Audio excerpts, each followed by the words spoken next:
सुनो सुनो सुनो, जो काम करना है जल्दी कर लो, दाना जमा कर लो और घर मजबूत कर लो, क्योंकि बारिशें पड़ने वाली हैं। सुनो सुनो सुनो।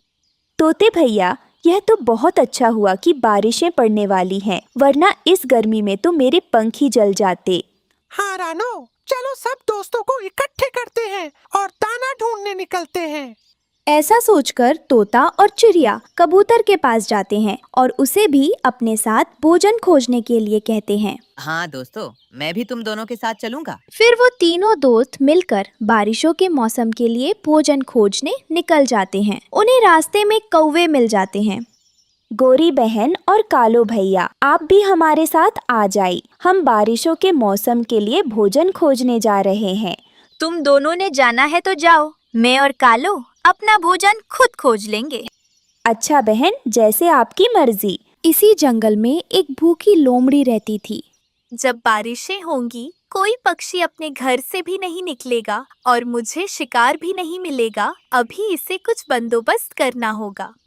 ऐसा सोचकर वो लोमड़ी अपनी गुफा से निकलती है और जंगल की तरफ चलती है। गर्मी में दाना ढूंढते कौवे लोमड़ी को नजर आते हैं और लोमड़ी उनके पास जाती है।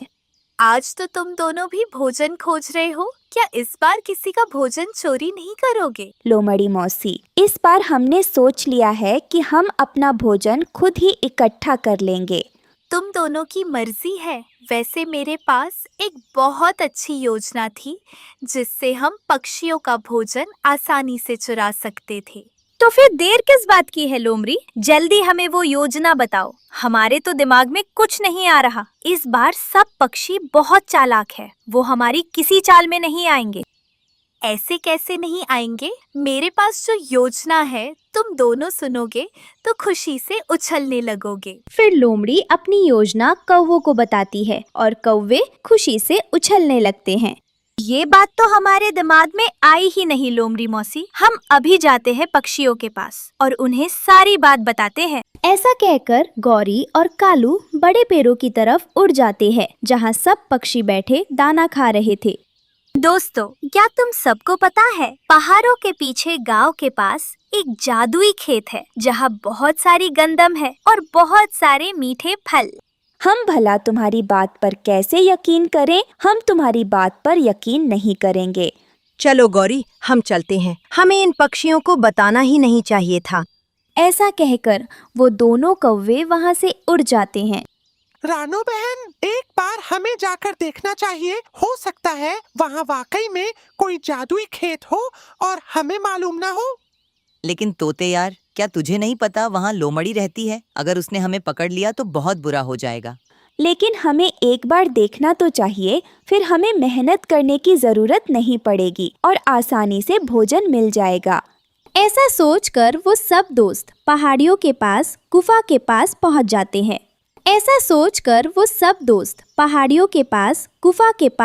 जाते हैं। लेकिन वहाँ तो कोई जादुई खेत न था, बल्कि वहाँ गौरी और कालू कौवा बैठे थे। बताओ गौरी और कालू, वह खेत कहाँ है? मुझे तो यहाँ कोई खेत नजर नहीं आ रहा। बड़ी मुसीबत हो गई रानो। हमें अभी अभी खबर मिली है कि वह खेत गुफा के अंदर है। बस तुम दोनों के झूठ का पता चल गया है। हमें गुफा के अंदर तो लोमड़ी होगी। वह देखो रानो, गुफा के पास जो कंकाल पड़ा है वह लोमड़ी का ही है। वह तो कब की भूख की वजह से मर चुकी है। कोई लोमड़ी नहीं रहती यहाँ।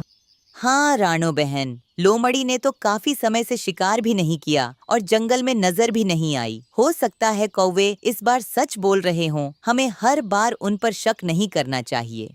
चलो दोस्तों, फिर हम गुफा के अंदर जाते हैं और अनाज ले लेते हैं। ऐसा सोचकर वो सब दोस्त गुफा के अंदर चले जाते हैं। लेकिन जैसे ही वो गुफा के अंदर जाते हैं, वहाँ लोमड़ी बैठी थी। लोमड़ी जल्दी से उन सबको पकड़ लेती है और रस्सी से बांध देती है।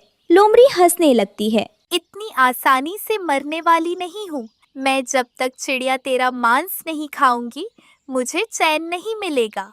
हमें इन कौवों पर भरोसा करना ही नहीं चाहिए था। एक बार फिर से तुम दोनों ने हमें धोखा दिया। हाँ मोटी चिड़िया, दिया है तुझे धोखा तो अब कुछ नहीं कर सकती।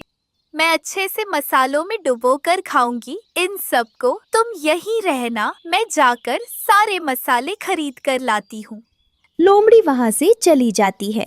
गौरी और कालू, हम तुम दोनों के दोस्त हैं। हमारी मदद करो। अगर हम भी नहीं रहेंगे तो तुम जंगल में किसके साथ रहोगे? तुम सब नहीं रहोगे तो जंगल का सारा भोजन हमारा होगा। हम पूरे जंगल पर राज करेंगे। तुम दोनों को क्या लगता है, अगर लोमड़ी हमें खा सकती है तो क्या तुम दोनों को नहीं खा सकती? वह पहले हमें खाएगी और फिर तुम दोनों जंगल में अकेले रह जाओगे। इसके लिए तुम दोनों का शिकार करना मुश्किल नहीं होगा। फिर वह लोमड़ी तुम दोनों को खा जाएगी। ये सुनकर गौरी कौवी और कालू कौवा डर जाते हैं। कालू जी, वैसे ये चिड़िया ठीक ही कह रही है। हम इस लोमड़ी का कोई भरोसा नहीं कर सकते। अब क्या करें? गौरी, ये पक्षी तो हमारे दोस्त हैं। हमें इनके साथ ऐसा नहीं करना चाहिए। फिर कौवे बारी बारी सबकी रस्सी खोल देते हैं और वो सब मिलकर गुफा से चले जाते हैं। लोमड़ी खुशी से नाचती गाती मसाले लेकर वापस आती है, लेकिन जब वो गुफा में आती है तो वहाँ सिर्फ रस्सियाँ पड़ी थी।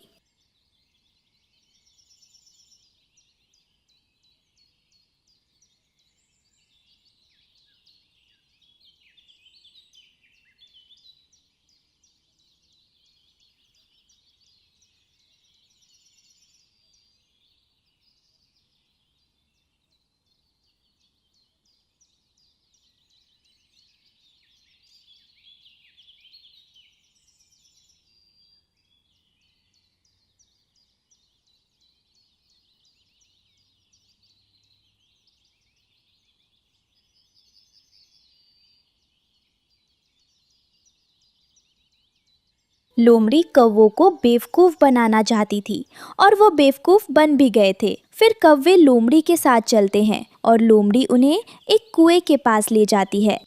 इस चोर ने मेरा भोजन चोरी करके इसी कुएं में फेंका है। मैं आगे जाकर देखती हूँ। अगर मुझे मिल जाता है तो मैं लेकर आती हूँ। गौरी उड़ने ही लगती है कि लोमड़ी दोनों को एक एक पंजे में पकड़ लेती है। उस दिन तुम दोनों ने मेरा शिकार तो भगा दिया, लेकिन आज तुम दोनों को मुझसे कौन बचाएगा? इस सुनसान कुएं के पास भला तुम दोनों को बचाने कौन आएगा? पीछे से रानो चिड़िया की आवाज आती है। लोमड़ी, जब एक दोस्त मुश्किल में होता है तो उसकी मदद करने दूसरा दोस्त तो पहुंच ही जाता है, और हम करेंगे अपने दोस्तों की मदद। सब पक्षी मिलकर लोमड़ी को चोंच मारने लगते हैं और लोमड़ी जख्मी होकर वहां से भाग जाती है। दोस्तों, तुम सबका बहुत धन्यवाद। मैं और कालू बहुत शर्मिंदा है जो हम लोमड़ी के साथ मिल गए थे। गौरी बहन, हम तो वह बात कब के भूल गए हैं। अब आप भी यह बात भूल जाओ। प्यारे दोस्तों, आपको ये कहानी कैसी लगी कमेंट में ज़रूर बताएं, और इस कहानी को लाइक, अपने दोस्तों के साथ शेयर और चैनल को सब्सक्राइब करना बिल्कुल मत भूलना। आपका धन्यवाद। रानो चिड़िया और तोता किसान के खेत में दाना चुग रहे थे कि अचानक झाड़ियों में से रानो चिड़िया को चमकती चीज दिखाई देती है। रानो चिड़िया झाड़ियों के पास जाती है तो वहाँ एक चमकता हुआ अंडा पड़ा था। तोता भैया, देखें, ऐसा तो नहीं कि यह सोने का अंडा है? हो सकता है रानो, यह सोने का अंडा हो और इसमें से सोने का ही बच्चा निकले, लेकिन यह अंडा हो किसका सकता है? हमारे जंगल में तो कोई सुनहरी पक्षी नहीं है। चिड़िया उस अंडे को उठाती है, लेकिन वो जैसे ही उठाती है वो अंडा टिक की आवाज से दो हिस्सों में टूट जाता है और अंदर से खाली होता है। तोता भैया, यह अंडा तो टूट गया और अंदर कोई बच्चा भी नहीं है। ए ऊपर वाले, अगर यह किसी पक्षी का अंडा हुआ और मुझसे टूट गया हुआ तो पता नहीं अब क्या होगा। अभी रानो ऐसे ही बात कर रही थी कि पीछे से इंसान का बेटा वहाँ आ जाता है और हंसने लग जाता है। तुम पक्षी कितने बेवकूफ हो। ये कोई सोने का अंडा नहीं है, बल्कि ये तो मेरा खिलौना है। लाओ, मुझे मेरा खिलौना वापस करो। रानो चिड़िया और तोता भी हंसने लग जाते हैं और किसान के बेटे को उसका खिलौना वापस कर देते हैं। किसान का बेटा अपना खिलौना लेकर खुशी खुशी वापस चला जाता है। रानो बहन, इंसान के खिलौने भी बड़े अनोखे होते हैं। चले, अब चलते हैं। दाना तो खा लिया। फिर दोनों वहाँ से उड़ जाते हैं। तोता जंगल में जाकर कबूतर और कालू कौवे को बताता है। हमें तो किसान के खेत से सोने का अंडा मिला था, लेकिन फिर वह किसान का बेटा ले गया। क्या सच में सोने का अंडा? मैंने तो कहानियों में ही सुना था। क्या सच में सोने का अंडा हो सकता है? और नहीं तो क्या, अगर वह किसान का बेटा न आता तो आज वह अंडा मेरे और रानू बहन के पास होता। कालू कौवा ये सुनकर जल्दी से गौरी के पास जाता है। गौरी, किसान के पास सोने का अंडा है, उसके बेटे के पास सोने का अंडा है। सोने का अंडा? क्या सच में कालू? कालू जी, मुझे किसी भी तरह वह सोने का अंडा चाहिए। हाँ गौरी, चाहिए तो मुझे भी। चलो हम किसान के घर चलते हैं। ऐसा सोचकर वो दोनों बेवकूफ कौवे किसान के घर की तरफ उड़ते हैं। किसान का बेटा घर के आंगन में बैठा खेल रहा था। दोनों कौवे उसके पास जाते हैं। प्यारे इंसान, तुम्हारे पास सोने का अंडा है, हमें हमारे दोस्तों ने बताया है। प्लीज हमें वो सोने का अंडा दे दो। हाँ हाँ, मेरे पास सोने का अंडा है, लेकिन उससे पहले तुम दोनों जाओ और मेरे लिए मुर्गी का अंडा लेकर आओ। मेरा ऑमलेट खाने को बहुत दिल कर रहा है। हाँ हाँ, हम जरूर ले आएंगे। बस तुम हमें बताओ, हमें कहाँ मिलेगा मुर्गी का अंडा? फिर किसान का बेटा दोनों कौवों को मुर्गियों के एक डब्बे की तरफ ले जाता है, जहाँ डब्बे में बहुत सारी मुर्गियाँ बंद थी और अंडे भी थे। ये मुर्गियों का डब्बा हमारे जमींदार जी का है। किसी की हिम्मत नहीं होती कि उनका अंडा चोरी करे, लेकिन अगर तुम दोनों मुझे अंडा ला दोगे तो मैं तुम दोनों को अपना सोने का अंडा दे दूंगा। हमारे लिए यह कोई मुश्किल बात नहीं है, हम अभी अंडा ला कर देते हैं। बस तुम सोने का अंडा संभाल कर रखो, घुमा मत देना कर। दोनों कौवे अंडा चुराने चले जाते हैं। उन दोनों को ये तो मालूम ही ना था कि वो सोने का अंडा तो सिर्फ इंसान के बेटे का खिलौना है। जैसे ही दोनों कौवे मुर्गी के डब्बे में अंडा लेने के लिए पंख बढ़ाते हैं, गौरी का पंख एक लोहे की जाल में फंस जाता है और गौरी दर्द से चिल्ला उठती है। कालू, कालू मेरी मदद करो, मेरा पंख जाल में फंस गया है। कालू कौवा देखता है कि सामने से जमींदार आ रहा है। गौरी, मुझे माफ करना, अगर इसने हमें पकड़ लिया तो हम दोनों को मार देगा। कालू जल्दी से वहाँ से भाग जाता है और वो जमींदार गौरी के पास आ जाता है। तुम जैसे शैतान पक्षी रोज मेरा कोई ना कोई अंडा चोरी कर लेते हैं, इसीलिए मैंने यह जाल लगाया था। आज पकड़े गए हो। नहीं नहीं इंसान, मेरा विश्वास करो, मैं तो आज पहली बार आई थी। प्लीज मुझे माफ कर दो, मुझे आजाद कर दो।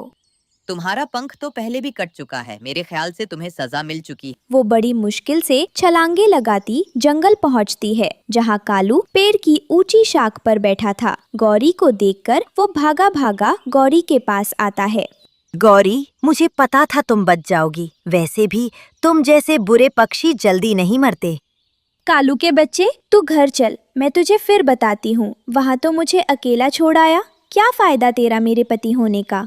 गौरी, वो जमींदार परा खतरनाक लग रहा था, मैं तो अपनी जान बचाकर भाग आया। मेरा पंख जख्मी हो गया है कालू, मुझसे तो उड़ा भी नहीं जा रहा, मेरी मदद करो। ऐसे कुछ दिन गुजर जाते हैं। गौरी का पंख ठीक हो चुका था, लेकिन कौवों को अभी भी वही सोने का अंडा चाहिए था। फिर एक दिन गौरी और कालू कौवा किसान के खेत में दाना चुग रहे थे कि उन्हें वही सोने का अंडा वहाँ मिल जाता है। दोनों खुशी से नाचने लगते हैं। मिल गया कालू जी, हमें वह अंडा मिल गया। यह तो कितना बड़ा है। चलो कालू, हम यह अंडा पी लेते हैं, क्या पता फिर हम में भी सोने की शक्तियाँ आ जाएं। नहीं नहीं गौरी, हम इस अंडे को मंडी में जाकर महंगे दामों बेचेंगे। हाँ हाँ कालू जी, चलो चलो मंडी जाते हैं। दोनों कौवे खुशी से उछलते कूदते उड़ते हुए मंडी पहुंच जाते हैं और सुनार पक्षी के पास जाते हैं। ये पकड़ और हमें बता कि इसके हमें कितने पैसे मिलेंगे। कोई 5-6 हजार तो मिल ही जाएगा। फिर वो सुनार पक्षी उस अंडे की अच्छे से जांच करता है। उसे कभी एक एंगल से देखता है तो कभी दूसरे एंगल से। अचानक फिर वो अंडा 2 हिस्सों में टूट जाता है और अंदर से खाली होता है। तुम दोनों पक्षी पागल हो या फिर मुझे पागल बनाने आए थे? ये अंडा नकली है, ऐसा लगता है ये तो कोई प्लास्टिक का खिलौना है जिस पर सुनहरा रंग हुआ है। मैंने अपना पंख कटवा लिया इस अंडे की वजह से, और तू कह रहा है कि ये अंडा नकली है? गंदी शक्ल वाले, हमारा अंडा हमें वापस कर। गौरी अपना अंडा लेकर वापस जंगल में आकर बड़े पेड़ पर बैठ जाती है। कालू जी, आपको पता है ये अंडा नकली है। मुझे पता है ये अंडा नकली है, लेकिन चील दीदी को तो नहीं पता कि ये अंडा नकली है। चलो चलो उसके पास चलते हैं और उससे कोई सौदा कर लेते हैं। लेकिन गौरी, अगर चील को पता लग गया तो लेने के देने पड़ जाएंगे। ओहो कालू, एक तो तुम डरते बहुत हो। चलो चलते हैं चील के पास। उसे भला कौन बताएगा कि यह अंडा नकली है। ऐसा सोचकर दोनों कौवे वो नकली सोने का अंडा लेकर चील के पास पहुंच जाते हैं। चील दीदी, देखो मैं आपके लिए क्या तोहफा लेकर आई हूँ। सोने का अंडा। इसे पीकर आप महाशक्तिशाली बन जाएंगी। मैं वैसे भी दिन ब दिन बड़ी कमजोर होती जा रही थी। मुझे ऐसी ही किसी शक्ति की जरूरत थी। यह अंडा तो कितना बड़ा है, लगता है इसे पीने से मेरे में सोने की शक्ति आ जाएगी। हाँ हाँ, इसे पी लो जल्दी। ओहो कालू, तुम्हें बड़ी जल्दी है चील दीदी को अंडा पिलाने की। चील दीदी, अगर ये अंडा आपको चाहिए तो पहले हमें पैसे देने होंगे। बताओ क्या दाम लगाओगे तुम इस अंडे का? बस 2000 चील दीदी, बस 2000 रुपए। चील कौवों को पैसे दे देती है और कौवे खुशी खुशी पैसे लेकर जाते हैं। फिर एक दिन चील नदी पर पानी पी रही थी कि वहाँ रानो भी आ जाती है। चील, ये हमारी पक्षियों की नदी है, तुम यहाँ क्या कर रही हो? नहीं नहीं, डरो नहीं रानो बहन, मैं भी अब तुम पक्षियों जैसी हूँ। मैं मांस नहीं खाती, बल्कि मैं तो एक शक्तिशाली सोने का अंडा पीऊंगी जाकर। बस मैं नदी से पानी पीने आई थी। क्या? कैसा अंडा? चील दीदी, कहीं वह अंडा तुम्हें कौवों ने तो नहीं दिया? हाँ रानो, वह अंडा तो मुझे कौवों ने दिया है। रानो चिड़िया हंसने लग जाती है। चील दीदी, तुम्हें कौवों ने बेवकूफ बनाया है, वह कोई सोने का अंडा नहीं है। मैं तुम दोनों को नहीं छोड़ूंगी। तुम दोनों की हिम्मत भी कैसे हुई? तुम दोनों ने मुझे नकली अंडा दिया। तुम दोनों ने मुझसे पंगा लिया इस जंगल की खतरनाक चील से। चील दीदी माफ कर दो, हमें माफ कर दो। मैं आपके पाँव पकड़ता हूँ, हमें माफ कर दो प्लीज चील दीदी, हमें माफ कर दो। चील आगे बढ़ती है और कालू कौवे को उठा कर ले जाती है। बचाओ गौरी, मुझे बचाओ, इस चील से मुझे बचाओ। उस दिन जब मैं जाल में फंसी थी, तूने मेरी मदद भी नहीं की थी। अच्छा हुआ चील तुझे ले जा रही है। चील कालू को उठा कर ले जाती है। शुक्र है मैं पीछे खड़ी थी और कालू आगे, वरना अब चील मुझे उठाकर ले जात। प्यारे दोस्तों, आपको यह कहानी कैसी लगी कमेंट में जरूर बताएं और इस कहानी को लाइक, अपने दोस्तों के साथ शेयर और चैनल को सब्सक्राइब करना बिल्कुल मत भूलना। आपका धन्यवाद।